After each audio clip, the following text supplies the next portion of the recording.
Okay. That's the message to start. We've got our orders, so we are ready to start our seminar today, which is very special because we have Mihail Chiru, who is the new person in our center, and this is our official welcome to Mihail, who was last year appointed as associate professor in comparative Central and East European politics, a joint appointment between the Department of Politics and International Relations and the OSCA, Oxford School of Global Area Studies. And we are the lucky ones to have Mihail here because he's got his office here where he invites his students, and he has it as the main kind of workplace, which is great for us. And today he's giving his inaugural lecture in the center for us to listen to his work. Just a couple of things about Mihail, and that he received his PhD in comparative politics from Central European University. Before he became associate professor, he was teaching in Oxford as departmental lecturer in East European politics with OSCA. And he's also been to other universities, UC Louvain, Southampton, in Romania as well, where originally he comes from. And from our discussions,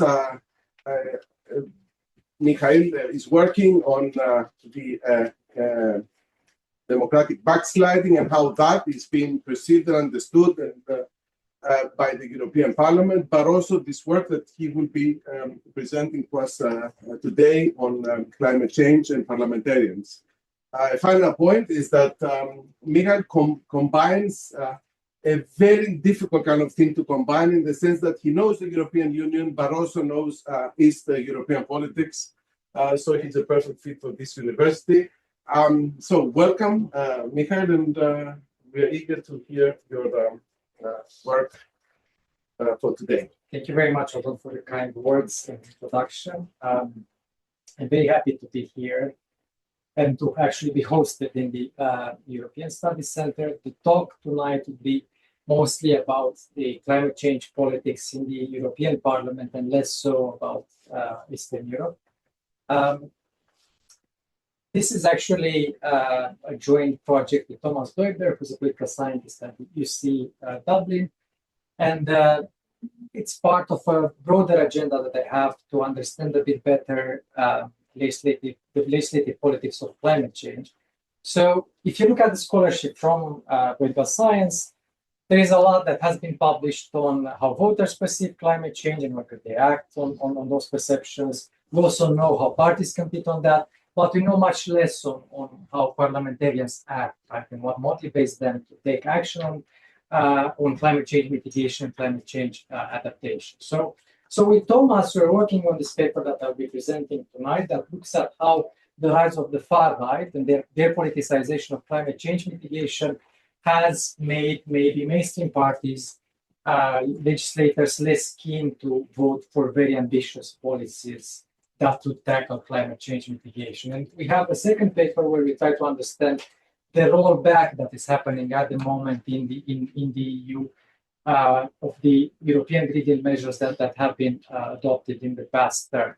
I'm also interested in a connected agenda that looks at extreme weather events and how that impacts both the behavior and the positions that parliamentarians in Western Europe, but also in Eastern Europe, take on climate change mitigation and climate change adaptation. So, for instance, looking at how issues like heat episodes or floods make MPs talk more about climate change, raise more this issue in their speeches and questions, or the extent to which such events happening in the district would make them keener to support adaptation measures.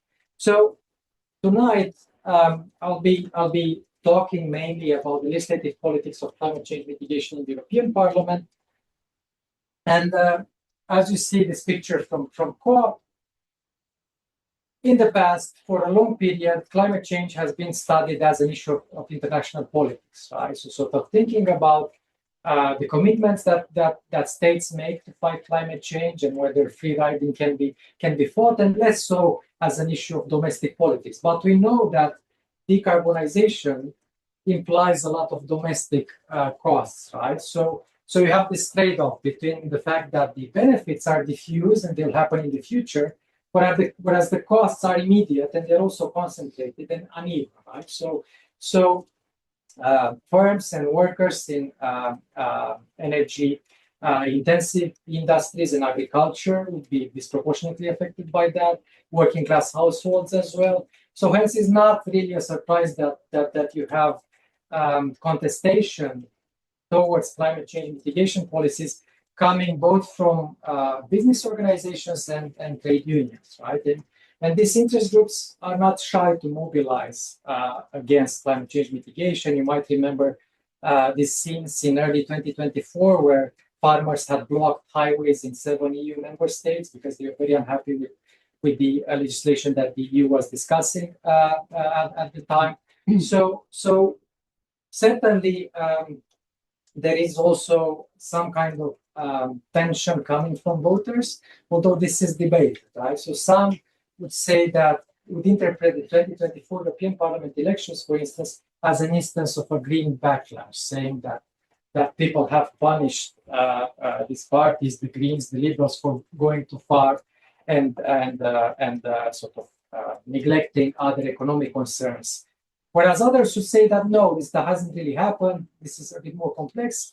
But at the same time, it's clear that in times of economic downturn, like we're facing now, voters might prioritize other issues more than climate change mitigation, right? So this raises the questions that legislators might ask themselves, whether they should be ambitious with climate change mitigation or not. So we have this very strong electoral pressure that might prevent mitigation from happening. So then we should think about that, whether in democratic systems mitigation is possible at all, right? Maybe we should expect action from those political institutions and from those politicians who are a bit more insulated from this kind of electoral pressures. And who could they be? Maybe could be the EU, right? Because technically the Commission is more insulated than a normal government from pressures and the vagaries of the public opinion. And the same with the politicians in the European Parliament. They don't really have a very strong electoral connection. But at the same time, we know that electoral pressure might puncture even this insulation in the context of the European Parliament, and that would happen because the pressure put by voters and by interest groups is magnified really by the politicization of this phenomenon by the far right. So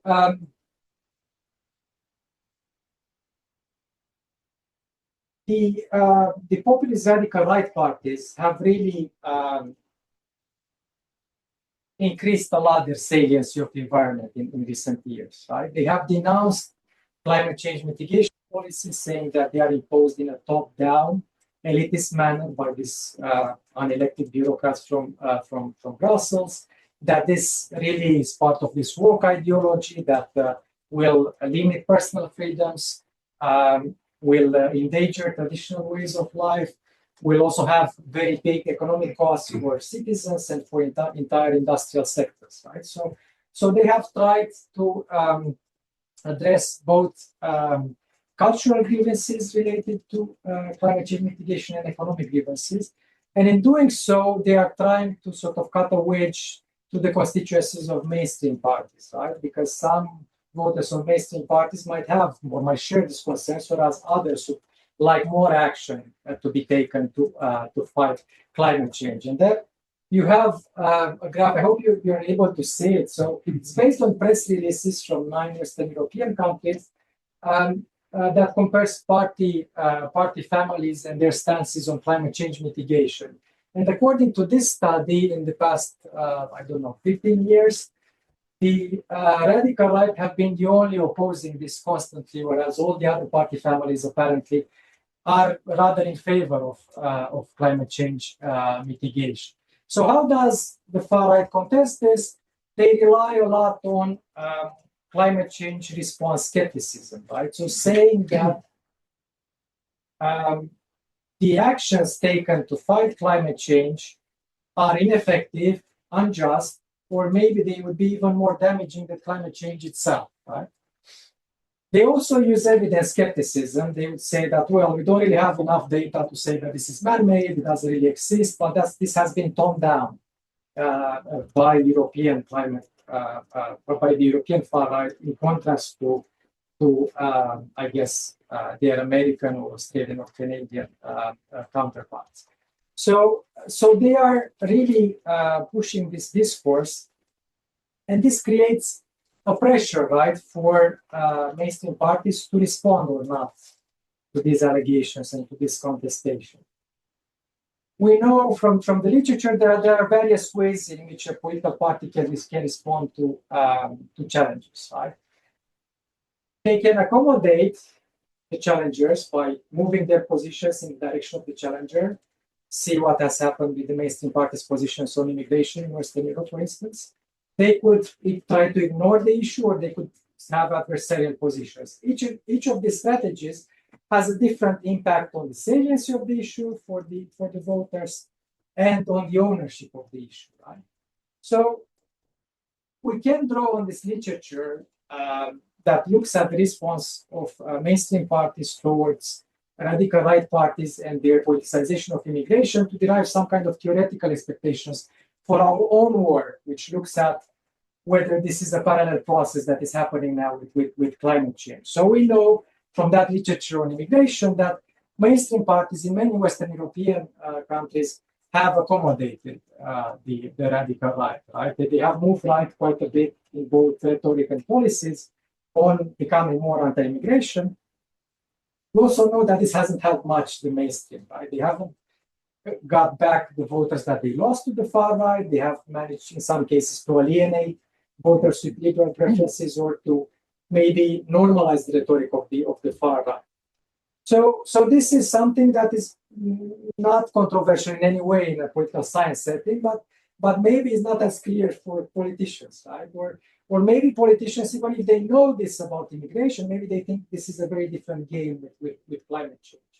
Why would they think so? They might say that this is not an issue on which the radical right has already consolidated their ownership, right? So maybe it's a very bad idea to let them be the sole voice of people who have grievances related to this decarbonization policy. So maybe we should try to accommodate, or some of them should try to accommodate this contestation of climate change mitigation policies. Now, this is, even if you're not interested in climate change, how parties will react to this and whether they would take the same stances that they had with immigration, it's a very interesting theoretical issue. Now, to study this practically raises some challenges, right? One of them would be that because we have this intense contestation and the far right is on the rise, maybe governments, national governments, would be actually very shy to move far with climate change mitigation, right? So they refrain from doing this. So this is one reason for looking at the European Commission, which is to a certain extent insulated from this public opinion pressure. And indeed, they've taken really very strong action with the European Green Deal. So this figure should sort of explain the difference that the European Green Deal was supposed to make compared to the policy that we had in 2019 at the beginning of the 9th European Parliament. So basically, if the European Green Deal policies would be implemented, we know by now that some of them would not be implemented because they have been rolled back already, but if they would have been implemented, they would have brought us on a path much closer to 2%, 2 degrees Celsius global warming by 2030. Still above that, so still above Paris agreement, but still much better with almost 1 degree Celsius compared to where we were in 2019. Right? So this was really ambitious, right, and something that the radical right could contest.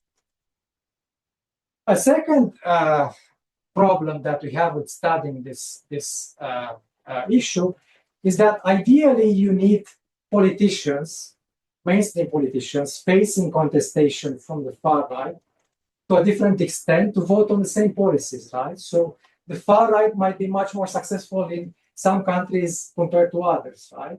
If you study the European Parliament, you can study a context where the same politicians are exposed to different levels of contestation, different success of the far right, but they vote on the same policies, right? So you can hold constant how ambitious these policies are, right? And we can also have all this very interesting variation at country level because some member states in the EU are much more advanced in implementing climate change mitigation policies than others. They have very different costs, different structures of their economies, agriculture, and so on, which makes climate change mitigation more or less painful. And then we think that we can take advantage, leverage this excellent variation that we have across member states and even across electoral districts, because in some countries in the EU, they have subnational districts, so you can look at how MEPs behave depending on their different districts where they come from, whether it's a more agricultural district with a more urban or a more urban one. And then we can also think of it as a hard test for our argument, right? So if mainstream politicians have an incentive to accommodate the far right on climate change mitigation, because there is a very strong electoral incentive to do so, not doing so would be costly, then the European Parliament is a hard test, because technically citizens don't vote on what MEPs are doing in the European Parliament, right? European Parliament elections are still very much national contest. They have been Europeanized, but not based on the behavior of the legislators there, right? So we think that this is a hard test for our argument to flesh. Okay, so what is our theory? We start from a very simple kind of theoretical perspective. We would assume that this is a normal case of policy where the behavior of the legislators, of the MEPs, is driven by their ideological preferences. So they would vote in favor of a policy if it improves on the status quo with respect to their previous preferences, right? And of course, a prime dimension to look at is their preferences on economic protection, economic growth as opposed to environmental protection, right? So the preferences of their national parties. And we see that they have plenty of variation with respect to the European party groups on how their national parties that compose these party groups stand with respect to this question, right? We can also think about the fact that the preferences of national parties on the economy, left or right, would also influence whether these MEPs are in favor or more or less for more or less climate change mitigation, ambitious policies, and finally whether they are Eurosceptic or not. That would also influence the way in which they relate themselves to the plans of the EU with the European Green Deal. And of course, you have the role of the European party groups, right? So legislators in the European Parliament sit with these European parties, right? So delegations of national parties will be part of these Euro parties that do a lot of coordination work to ensure that they take coherent positions across policy areas. Some of them do some whipping as well, so they create incentives and they sort of try to make sure that their MEPs toe the party line. Others are more relaxed about that. So this introduces some other incentives for the legislators to vote in line with their European party. So these are spatial explanation about how the MEPs would vote. And then we have our main hypothesis, right? The politicization by the far right. And we expect that in those contexts, either member states or subnational districts where the far right is stronger, you would expect less ambitious legislators. So legislators in the European Parliament voting less in favor of ambitious climate change mitigation policies. And of course, this is This is complicated by the fact that, as I said, some policies would be more costly for some member states or even for some districts within these member states. And we try to model that in our. So how do we study this? We really needed to understand what these votes in the European Parliament between 2019 and 2024 were about, how ambitious they were with respect to reaching Paris Agreement targets and so on. So we rely really on experts. There was this initiative right before the European Parliament elections in 2024 by Climate Action Network Europe, together with other environmental NGOs, and they coded 30 policy files, around 124 votes, very key votes related to the European Green Deal. And they published a website where normal citizens voters could look at how MEPs had voted on these bills, right? Whether they were really procrastinators or against climate change mitigation, or whether they were trying to advance this agenda. So we got in touch with these guys. We got the data from them. They have the expertise. They have also followed these files. They have lobbied on these files as well. So we can rely on their coding of the votes. So we select of those 124 votes, only 94 votes that are clearly related to climate change mitigation, and they can be organized in sort of three pillars, right? One is about climate neutrality and socially just transition. Another one is about nature positive Europe, and the final one is about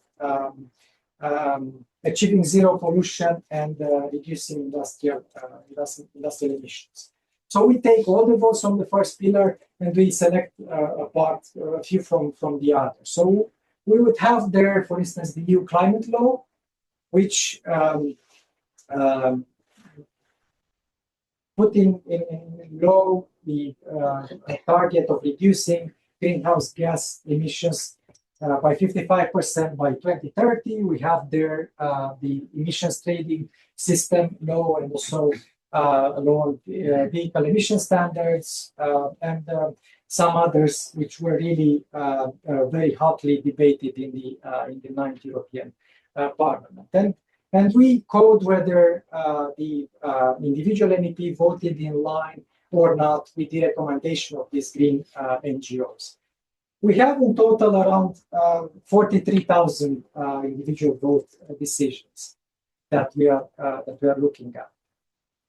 And we add this kind of data on the preferences, ideological preferences of the parties, on environment, economic left, right, and EU integration. And also the key variable that we have is the strength of the radical right, which needs to be time variant, right? So to leverage this argument that as they become stronger, you would expect more accommodation from mainstream party legislators.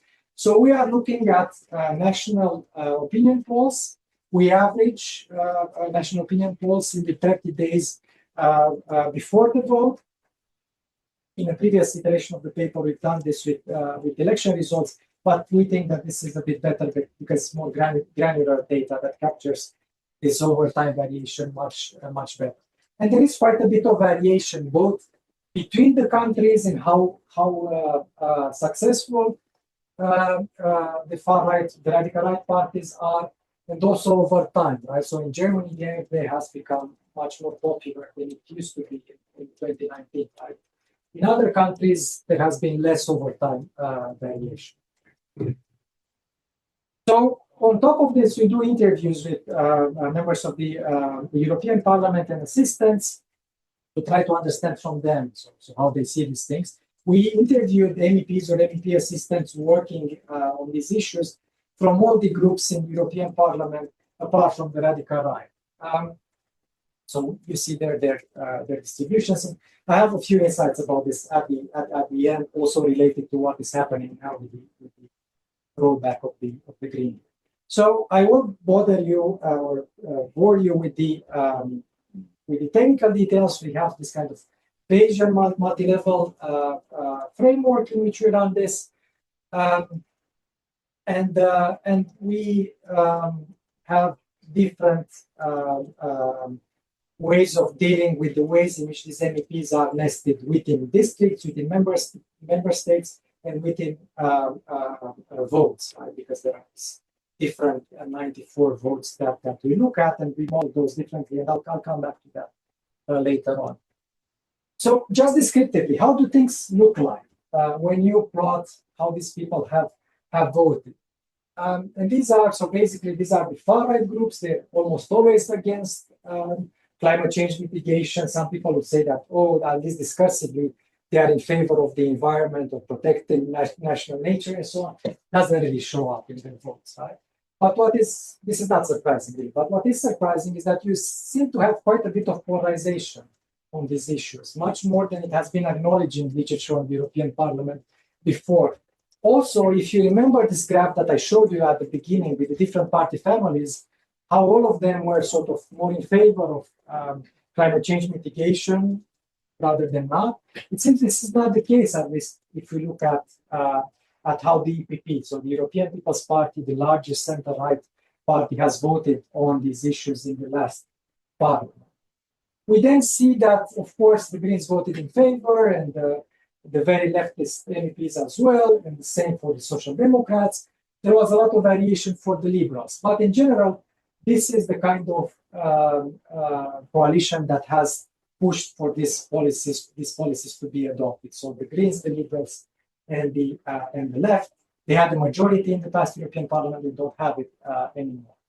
So some results now from the baseline model that doesn't include this measurement of how successful the radical right is. So we see that definitely being more pro-environment makes you vote more in favor of climate change mitigation policies, and vice versa.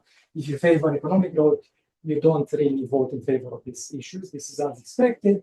The same about pro-EU parties. So the more in favor you are of EU integration, you vote more in favor of these climate change mitigation policies, although there are some votes where this is reversed. But really the surprising thing for us was that after you account for the European party groups and their policies, and also for these other ideological dimensions, more leftist parties tend to vote less in favor of ambitious climate change mitigation policies than more right-wing parties. And you see this broken down for all the groups.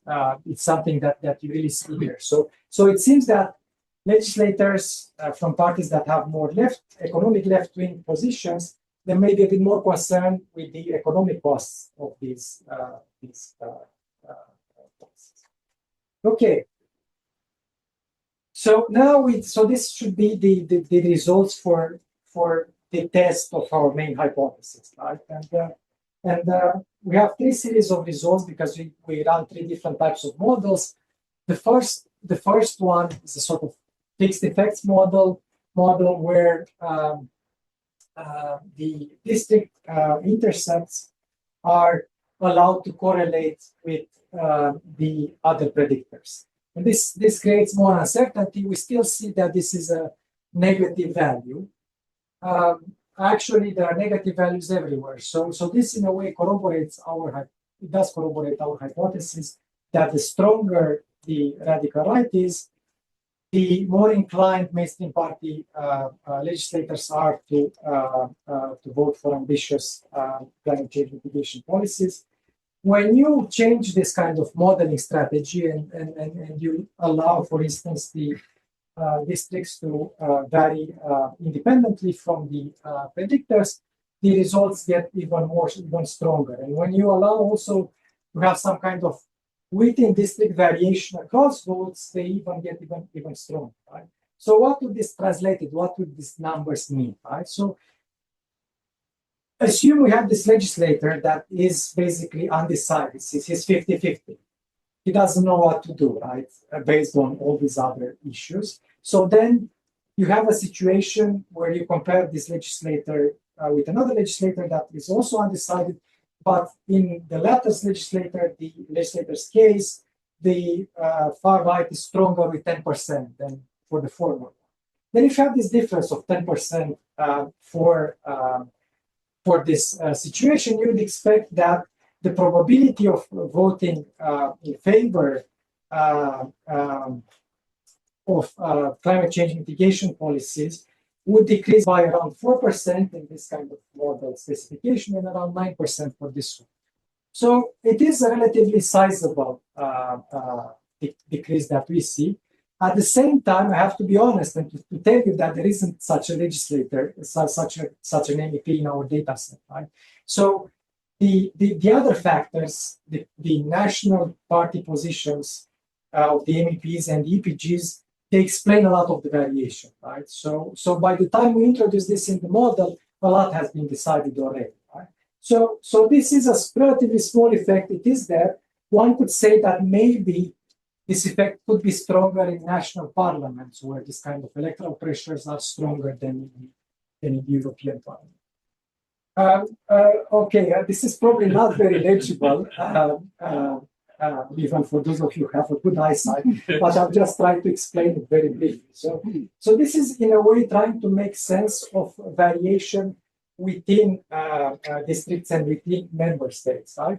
So these are district intercepts that are plotted. At the top, you have those cases that are fully explained by our model in the direction that the MEPs in those cases vote much more in favor of climate change mitigation policies than we would expect them. So these are people from Ireland, people from the French-speaking district in Belgium, people from France, and to some extent people from Greece. At the bottom, you have MEPs that vote much less in favor of climate change mitigation policies, even less so than you would expect based on all the other predictors. Who are these? Basically, Polish legislators from regions in Poland where mining industry is very strong, Romanian legislators, and some CDU, CSU legislators from some German states. Right?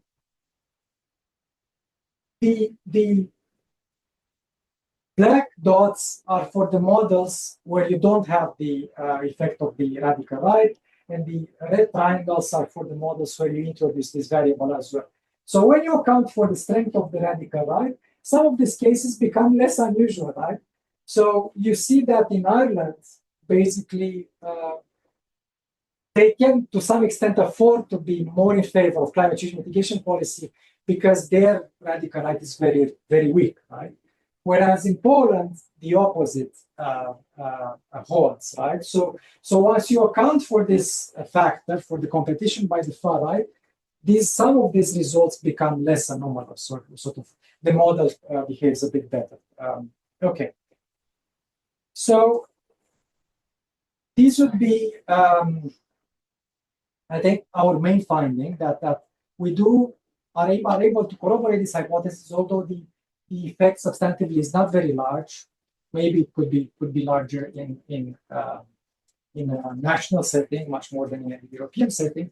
We also have been dealing with this in a very raw way, in a way. So there is heterogeneity across this phenomenon, right? So you would imagine that some parties are much more exposed to this contestation than others, right? So because there is an overlap between their potential voters and the potential voters for the far right.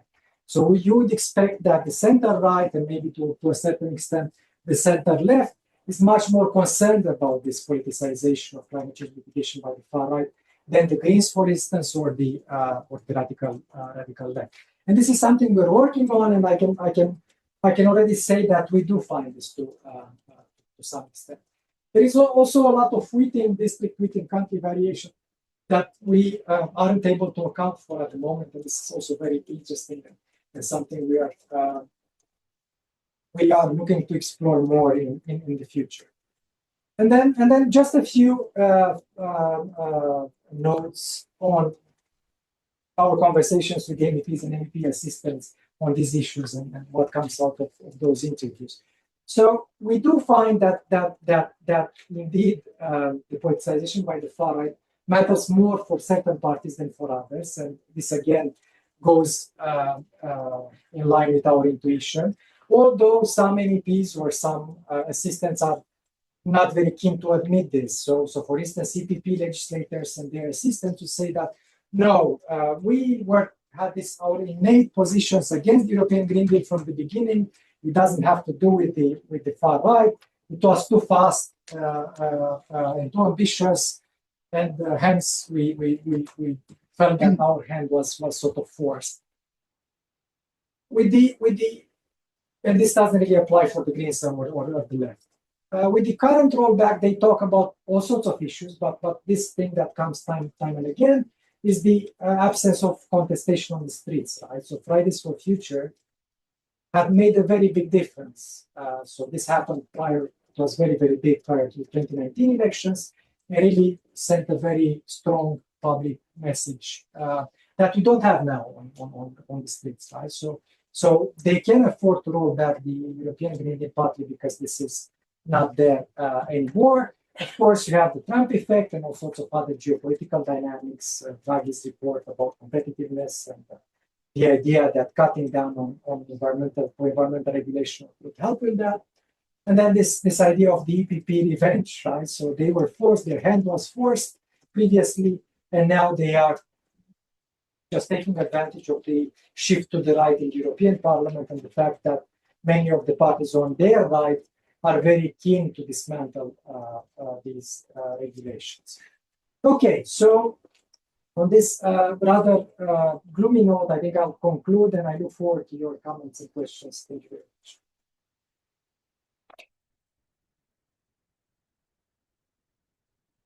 Very much, Mihail, and that was a great presentation. I mean, I've got some points that I would like to raise while the audience is thinking here, and our colleagues are thinking for questions. I mean, I was thinking while you were speaking that you are connecting this attitude of parliamentarians with the national voters at home and taking that into consideration. But what about other variables as well? For instance, the issue of compliance in the national context of environmental changes. I think I read recently that there are 3 categories of compliers in Europe. There are those who are of the green, and they are good compliers, Germany, like Greece, Bulgaria. There are the ones who are in the middle, like France, Spain, right? And then there is this red color, which is about Central and East European countries. Is there a regional pattern there that may affect as well the way parliamentarians decide in the parliament? And another variable I wanted to ask you also is the role of geopolitics, because when you have the energy crisis and Russia's aggression in Ukraine and the implications of all of this, how does this also affect the way that they decide? And finally, I kept on thinking that the Social Democrats are kind of wavering, as you said. It shouldn't be that surprising because the state of social democracy, which is not very clear cut anyway these days. But the hard left must also be really torn about this, because on the one hand, you want to be environmentalist, but on the other hand, you have to think also that there is such a big inequality, and maybe the environmental policies will increase inequality even more. So that must be, a very big dilemma for them as well. These are the thoughts that Thank you very much. That's a lot, and now I'll just try to respond to these words.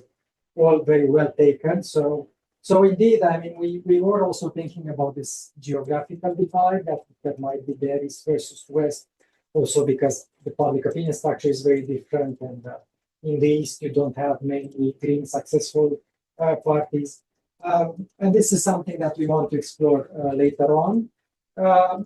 In our conversations with the MEPs, it comes up, but they aren't very keen on this. They're saying that there are indeed different structural factors at play in Eastern Europe compared to Western Europe, but there is also sometimes even more contestation in Western Europe, and this being really a politicized issue as opposed to Eastern Europe.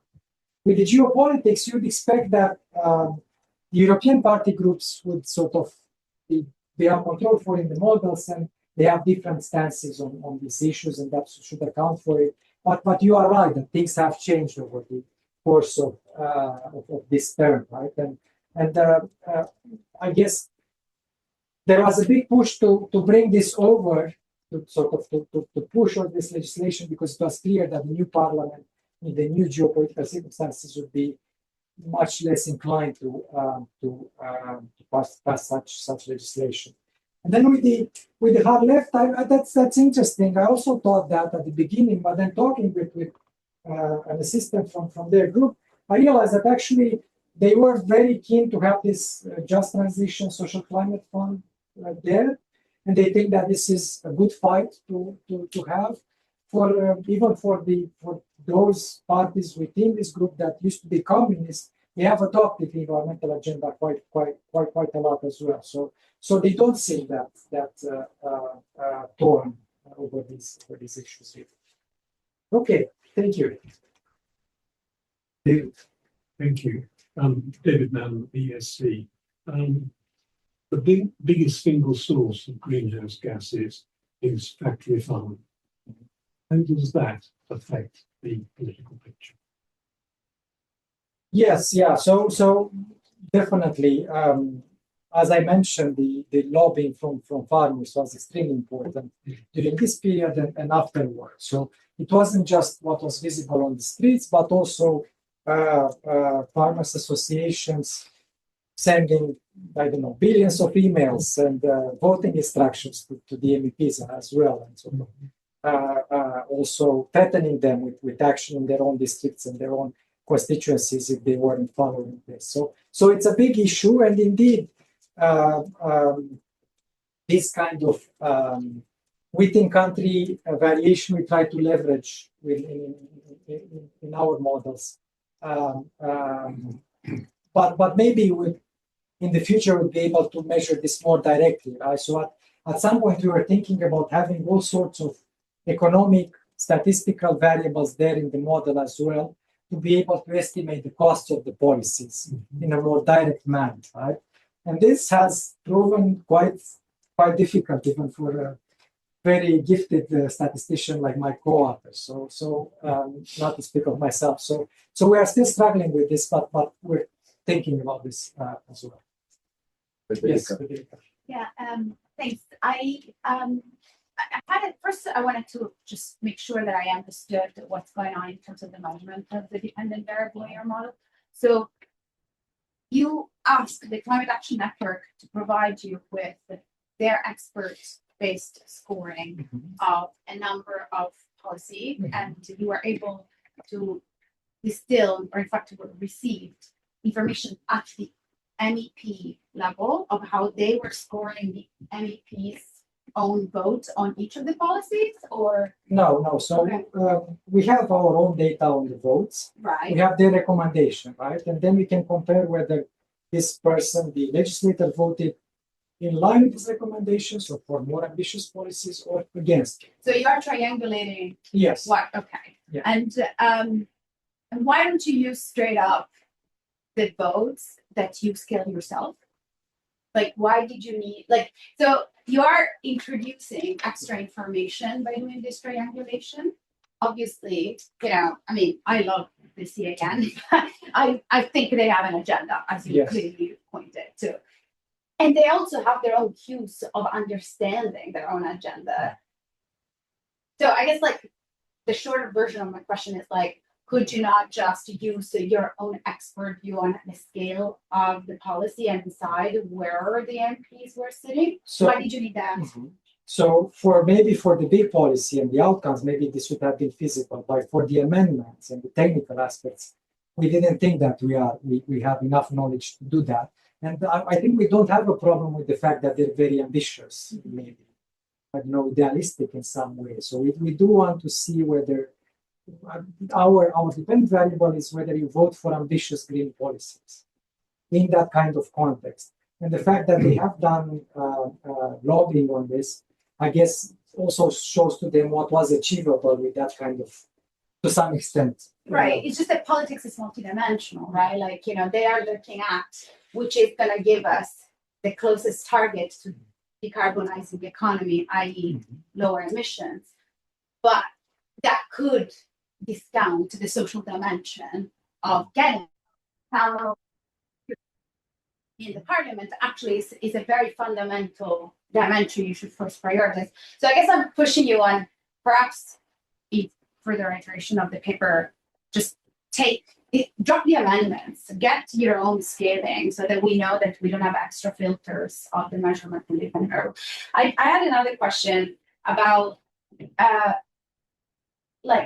I feel like you essentially all of this is one data point, right? Like we're looking at 2024, right? Like this is all within. I mean, I know that you are averaging 30 days of public opinion before the election in June 2024. Is that right? No, so these are, sorry, I just need to show again the slide. So we have votes throughout 2019 to 2024, and then we have opinion polls before each of these 94 votes. Right? So you're rolling. So there is over time variation in this, and basically they are aggregated with respect to each and every vote. And so are you assuming that the position of the MEP is not formed? Like, I guess you're making this assumption of this 30 days window being fundamentally important for the MEP to form an opinion about the vote.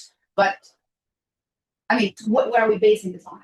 No, so we are sort of thinking about the fact that these people would be aware of polls in their country, right, and care about them. And if they see that indeed the far right is getting stronger, maybe they'll be a bit more shy to vote in favor of this legislation. Right? So that would be the kind of idea that their voting decisions are to some extent informed by the changing popularity of the far right in their country.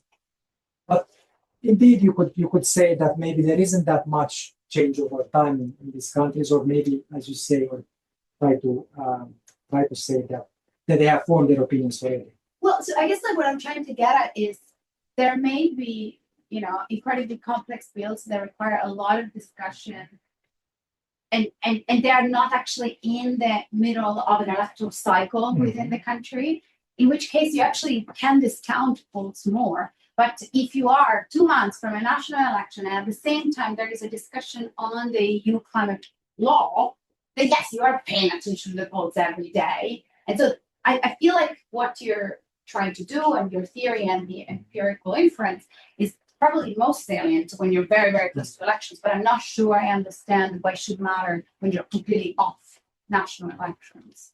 Because, yeah, sure, maybe we know that reform right now is very strong and the Labour is getting a bit uncomfortable, but we're so far from the elections, they probably can think much more long term, right? Well, but you could also say that if they are to accommodate the far right on this, they need to start early, right? They can't switch like they did with immigration because that would be critical. So this would create an incentive for them to pay attention early on to what the far right is doing, especially if it's growing. So this would create an incentive for them to be there from early on. But you are right, and we can definitely do this. Look at electoral cycles and see whether the effect is stronger for the MEPs that are in the middle of the national electoral cycle.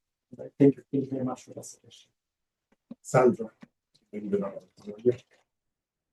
you very much for your presentation. Actually, one of my questions was connected to Federica's question, which is whether you have taken into account electoral cycles when you were measuring the impact of the PRR on votes. I have another comment, which is you said that you were testing this against a hard scenario, but the fact that you are measuring part of your analysis based on an NGO that is proposing, if I understood it correctly, very radical measures, isn't it like a best case scenario in the sense that it's, it's more likely that you find, people reacting? It would be more interesting to see that the effects operate even with, let's say, not so ambitious policies, right? So ambitious proposal. So I would like you to reflect upon that. And whether there might be an effect of, that NGO, I would like to know more about it. And of course, you know about that NGO because you are working on that topic. In what sense political parties have different relationship with this actor, with this political, lobby? and if that might affect the way they react to their proposals. And that might be captured in a way in the way you measure or in your measurement on what MEP do. And finally, yeah, so two other questions. One is whether you find differences, although I think that you said that you haven't explored different policies, that some policies are more, reflect more the pattern you are looking for.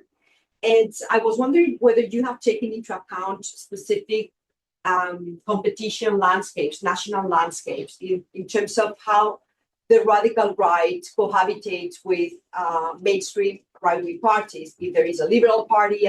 So depending on how the competition within the right wing is structured, you may have, more incentive to react or not, depending on how, you don't, if you have alternative competitors or you do dominate the right wing, let's say, space. Thank you very much. These are all excellent suggestions. So just very quickly, I don't think they were necessarily radical proposals. They were trying to achieve something that they thought would be achievable. So I would still defend the idea of relying on their data. On the competition landscape, I think this is important. This comes up with the conversations with the MEPs and their assistants, right? It's different when they govern together with these parties or they sort of try to have a cordon sanitaire against them. So I think that we should think a bit harder about that in the next iteration of the paper. And there is a lot of variation across policies as well that maybe we should try to leverage a bit more. Thank you. There at the back. Yeah. Thanks very much. This is really interesting. Most of the accommodation literature focuses on rhetoric, right? So manifestos, speeches, the closest you get is expert surveys. So it's really good to see this actually looked at in policy terms. I was just wondering, two small thoughts. One was, you mentioned this electoral link, right? There's this electoral incentive because these parties are coming after you and taking your votes, and so you should move closer to them, even though we know that doesn't really work.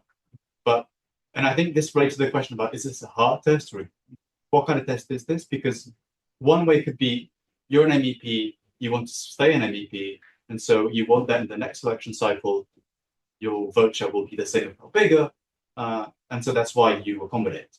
But there's also a chain in which, a causal pathway that I could think of, that you're an MEP, you're accountable to your national party is in dire straits, and your national party is accommodating across the line.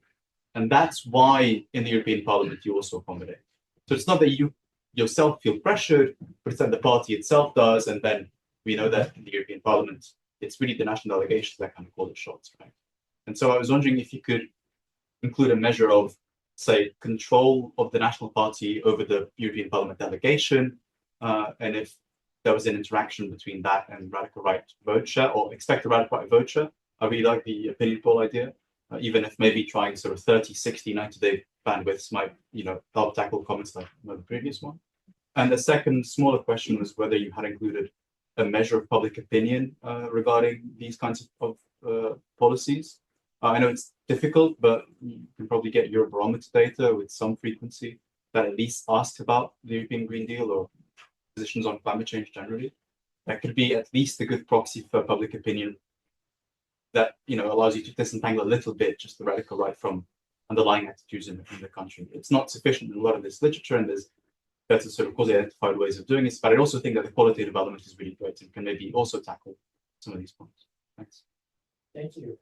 Maybe collect a few more questions. Yes, of course. Thank you. Hi, Mihail. Alex Vidic. This is great. I have two sort of general points that sort of tie together what's been said, but maybe in a more abstract level. So one, generally, just in terms of the framing, sorry, I haven't read the paper, so this might be there, but relates to the previous point about, I think a lot of the accommodation literature at the domestic level has some sort of, not well thought out, abstracted sort of voter theory there, where the action is between the center right and the popular right about various issues here, and they're chasing some sort of median to the right voter here. And here, on the climate change thing, I think there's an actual reasonable case you could see that as another sort of accommodationist issue. But I would like for that logic fleshed out in terms of the accommodation literature sort of has these theoretical predictions. Here's why we might expect them. why the immigration analogy may or may not map, onto this sort of logic. The other thing was the previous comment also just about, I'd be interested in seeing the literature or what you make of the literature that, has a literature, if we were to take other issues besides climate and take your sort of innovative kind of, attempt to capture the advantage to Sandra's point. I agree with everything she said about the electoral cycle, but also, but you have a lot more power to play with here because you've got a lot of monthly polling, right? That once you rely on electoral cycles, you have to cut that in half, or you might have gone, but that's sort of why you're doing this. It's a very rough proxy for sort of, at the moment, sort of, is there extra acute pressure from a popular radical right party? But are there other issues where we would expect the effect to be zero, or negative? Where does climate, fit in there? And part of the answer to that might be a model about or a theoretical point about MEP career concerns. So the previous, I think rightly raised the point of, okay, so party control might matter here, but their, voting concerns can be quite different, from much more salient votes in sort of discussion. There's lots of radical right pressure in the domestic level. So it's part of relates. I like the idea of this as a test of, what is the role of being of the European Parliament playing in terms of protection from you frame it in terms of democratic, a protection of sort of unpopular, costly measures here. But I'd like to sort of benchmark that relative to other things here. And and is that protection coming because MEPs have completely different career tracks, or their career tracks are going to vary differently across countries and party groups. So thanks a lot. Thank you. Tim, you have a question? Yes, I had two questions. First of all, thanks very much for an excellent talk. Great to have you in the fellow of the centre. Two slightly broader questions. First of all, the whole idea of the European Parliament and European party groups was to have European politics. It could be different from national politics. To what extent do you see that membership of the European party groups changes or prevails over the position taken by your national party in the way MEPs vote? You've shown us the opposite, namely variations by national party within EPG. It'd be interesting to know if there are cases going the other way, suggesting a more generally European politics. Secondly, more speculative.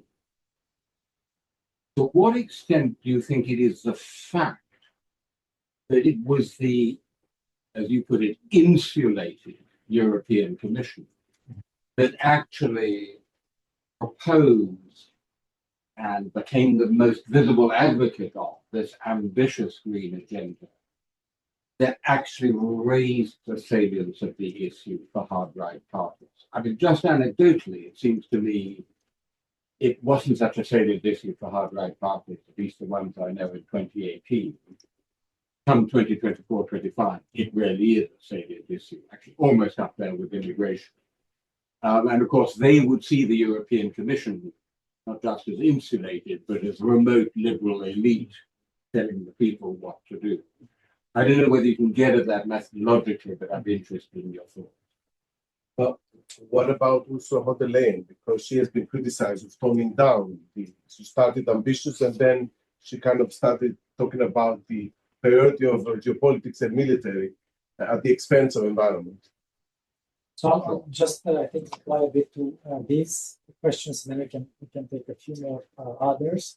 So there were a few questions about the career incentives that MEPs might have, and I think that's very interesting. Of course, they might go in the same direction to a certain extent, right? So on the one hand, these national parties need to keep a coherent front, right, in their rhetoric and behavior in Europe and at home, precisely because national media or opposition might pick up on them behaving differently, right, being more in favor of climate change mitigation policies maybe in Brussels than they are at home. And then, of course, these MEPs are interested in a career in the European Parliament. They want to be there next time around. They probably want to have a smaller far right, so sort of preempt their increase in those elections as well. But probably it's that their likelihood of staying there is not as decisively connected to what they vote on, rather than broader trends in the national politics and how well their national party is doing, as opposed to the challenger parties. I think, yes, we are trying to disentangle. I agree with your points, Alex, about how weak those theoretical expectations are from the immigration literature. And we are trying to develop a theory there and think about issue ownership as well and the moment at which this contestation starts. So really, your own thoughts on that, I think, would be very valuable. So we can chat more about that. And also thinking about how to benchmark this against other policies which are maybe more or less salient than apply. Yes, so the European party's impact, that varies, right? So when we talk with the MEPs and with the assistants, they were telling us that in the big groups like EPP or Renew or SD, generally there is an effort to convince everyone to vote in line with the experts on this matter from the party. But if you can't, because of this kind of constraints or national interest, whatever, at least tell us in advance and we will accommodate that. So it doesn't seem to be even in the stronger groups a lot of push to really do this, to stay in line with the European dimension rather than with the national party. And then there are others like the left where they are very sort of federated. They don't really try to do coordination along. And then on the EU Commission, yes, I think it serves, and we try to make this point in the paper that coming from the EU Commission, it was a perfect target for the far right. So it's exactly this kind of rhetoric about unelected bureaucrats overstepping their mandate and imposing this without having an idea of the consequences further down the line. Okay, so Rad, I think had a question. Jonathan, yeah. Yes, thank you. Very exciting project. Thank you for the presentation. I wonder whether you thought about electoral vulnerability of MEPs. I mean, are some MEPs more marginal than others? Is this something that you could leverage in this study? And the other point is about the staple of comparative government, the electoral system incentives. I mean, there is a lot of variation in how MEPs are elected. Would there be? Would you expect any effective electoral system incentives? Yes. So actually, we'll take Jonathan's question first as well. Okay. I realize that every time somebody asks a question, they're raising a new variable for your model. And I wanted to at least flag another one. When you talk about the European Parliament being electorally more isolated, less necessity to respond to voter pressure, partly also because they don't have, as is the case in a lot of national parliaments, a connection on the ground. At the same time, Brussels is either the biggest or the second biggest lobbying capital in the world. And you've referred to some of the lobbying that went on over the impact on agriculture. And how can you, should you take into account the impact of lobbying, which is very heavy, particularly given some of the disparities in the capacity of lobbying on different sides of the equation, between the NGOs who typically don't have very much money, as opposed to business, the unions to an extent, which do. And of course, that lobbying is certainly focused on the Commission, but it has perhaps some of the most effect within the Parliament. So can you or should you take that into account? Yes. So I think I'll start with this last question. We thought about lobbying, and there's no easy way of actually capturing this. even if there is a transparency registry, and technically there should be a disclosure of meetings between lobbyists and MEPs, we aren't sure that all of them are actually recorded there. And maybe this is a project for a different paper. We are sort of, we are very honest in how we frame our project, that we know there are all these things, other things happen, right? All these forces that are pulling them in this direction or the other.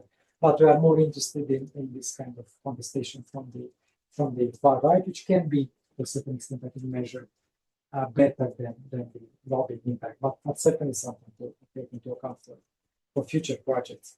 Then on the electoral system incentives and electoral vulnerability, this is actually something that we are trying to do. We know from previous work that indeed MEPs elected from open list PR systems tend to be more sensitive to public opinion in their domestic arena than those elected from closed list systems. And this will be definitely in this paper, at least in the appendix. So we are doing that. And electoral vulnerability, because there is so much variation in how they are elected, I wouldn't say that these things are so comparable, but that can be done as well. And I've been trying in the past to think about creatively about how one can do this in terms of preference votes and position on the list, and whether some MPs are more vulnerable than others. Usually doesn't make a lot of difference for behavior. Look at behavioral data.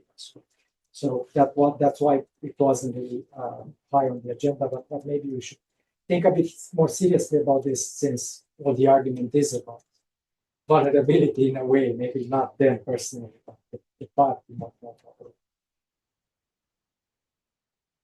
Yes. Oh, sorry, I had to bring another variable. Sorry. So you have measured so many policies in the last parliamentary term, but I wonder, will the variations of different policies will make a differences? Because there are so many climate policies measured, but the climate policies in 2021, you have those climate policies target big industry or have a direct impact on certain sectors, certain industry, or certain region. And you also have those climate policies that will have a direct impact on the cost of living, which cause more concerns of the public. And also you have those climate policies like the carbon tariff only target growing countries, which basically cause no controversy in the EU. So will those make a difference? Because sometimes legislators determine their positions in terms of one climate law, not simply because there is a word climate in. Sometimes they will measure the detail, the specific consequence of that law. So if this law has a direct consequence, impact on their electorate, or have a direct impact on their country, their the sector he concerns, maybe he will change his position, not because the competition pressure from the electorate, but because the detailed consequence of one climate policy. So I wonder, maybe you should maybe group your climate policies into different categories and measure their differences and variations would be a better option. Yeah, so I'll reply to this. In principle, yes, some have more direct, immediate consequences than others. But even ETS, right? Think about imposing costs on other countries. Maybe you are trading with that country, maybe a certain industry in your district or in your country would be affected by that. With the last model specification, we let the effect vary within the district across policies. So this confounder should be taken care of with that. But I see your point, and maybe we should have categories. We were thinking harder, we're thinking harder about these costs, right? And the fact that the cost indeed of the policy would vary across votes and across member states and even electoral districts, right? So this is the best we came up with at the moment, but maybe there are better ways of doing this.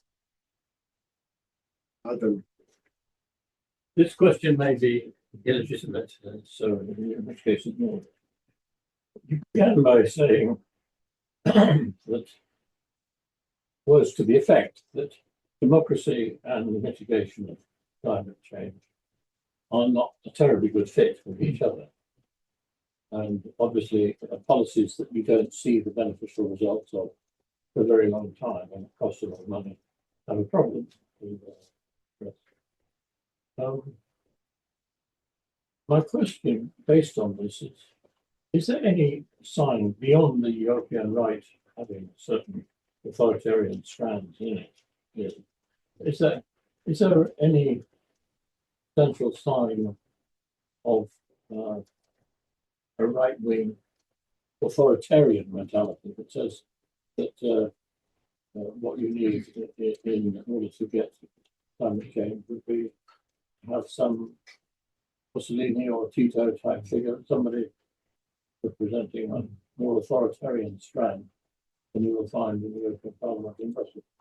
And that leads to the second and shortest part of the question, which is simply, what do they make of China in terms of its capacity to take action on environmental issues, seen as a bad example of that, or possible opening up of an authoritarian route in the same area? Yes, I mean, this is a very interesting question, right? And I think a couple of years ago, there was a very provocative political theorist who published a paper in a very good journal advocating for the case for having an authoritarian solution to this, pushing these policies in a more authoritarian way. I wouldn't say I agree with that. There's certainly no sign of right-wing European, radical right European politician pushing for this solution. So, and then or emulating China in a way. The Chinese question, I'm not an expert at all in China, so, but it is interesting. So they remain a very big polluter, but at the same time, the progress that they're making with mitigation is impressive. The amount of technological advantage that now they have with car makers, electric car makers, and so on, really puts to shame a lot of these European car makers, which have been asking for a rollback of these ideas. So if you think about the long term, it might be a losing battle that many of the lobbyists in the EU were pushing for, thinking about this success of China adopting early these technologies and dominating the field. So yes, I think that there is a very interesting paper to be written about this. Thank you. I mean, Adam, you took the question out of my mouth because that's so important in terms of, whether the democracies are doomed basically to have those kind of long-term sustainable environmental policies, and they have to constantly waver because of those considerations, right? Which is a little bit pessimistic. But regarding the authoritarian leadership that you're talking about, we have the opposite example in the United States, I suppose. We have a very strong leader, but who's completely anti-environmentalist, right? So what is, you think, the impact of Trump in all of this? Well, it's less in the data that I presented because he wasn't re-elected at the time. And, I don't think there was any Trump proofing on climate change at the time. It definitely contributes to what is happening now to the rollback. Some in the EU are saying that the EU can't really go out on a limb. We can't be ambitious if everyone else in the Western world is not fighting this fight. So maybe we should care more about the costs and do it more gradually. And you see this kind of discussions. I think even today there were negotiations with the ministers about the 2040 climate target and ideas of watering that down. In my opinion, I think this sends a very bad signal globally, internationally, right? That this agenda doesn't take any priority, and it's a bit on the back burner because there are so many other more pressing issues at that moment. So yes. Thank you very much. I mean, I take your point really that there are many environmental policies, but there are also many right-wing parties, right? And I'm just wondering, how do you define that? I mean, in the sense you're looking at how right-wing parties describe themselves as right-wing parties. I mean, a lot of these are people's parties, national parties. They would be uncomfortable being called the right. So I'm just wondering how you define that. Yeah, so that's quite important for your story, isn't it? Definitely. So we do have a relatively good consensus in the discipline about who is radical right or far right. And we base that on expert surveys, which themselves are informed on the discourses of these parties and their positions in their manifestos. So it's pretty uncontroversial I mean, of course, they would reject this. They would say that they are true patriots or whatever, and center of right kind of politicians, but there is a bit of agreement in the discipline that they are really using these rhetorical tools, populist, and they're also embracing a very liberal perspective towards democracy and being keen while in power to undermine the rule of law and entrench themselves into power and have very majoritarian understanding of democracy. So with that, there isn't a lot of controversy, I think. But you also have the European, the political groups, right, in the parliament. Yes, I mean, yes. the patriots and there are also the EC, the conservative reformists, right? Yes, but then now there is a third one as well, the, Europe for Sovereign Nations. So there are three radical right groups. And then, of course, there is among politicians debate about this because the center right, the EPP, they collaborate with ECR saying that they're not radical right. So that may still be. So this maybe complicates the picture a bit as well. Great. If there's no more question, I think it's time to thank Mihail, congratulate him with his good work, and then wish him good luck during your stay here in Oxford. Thank you very much.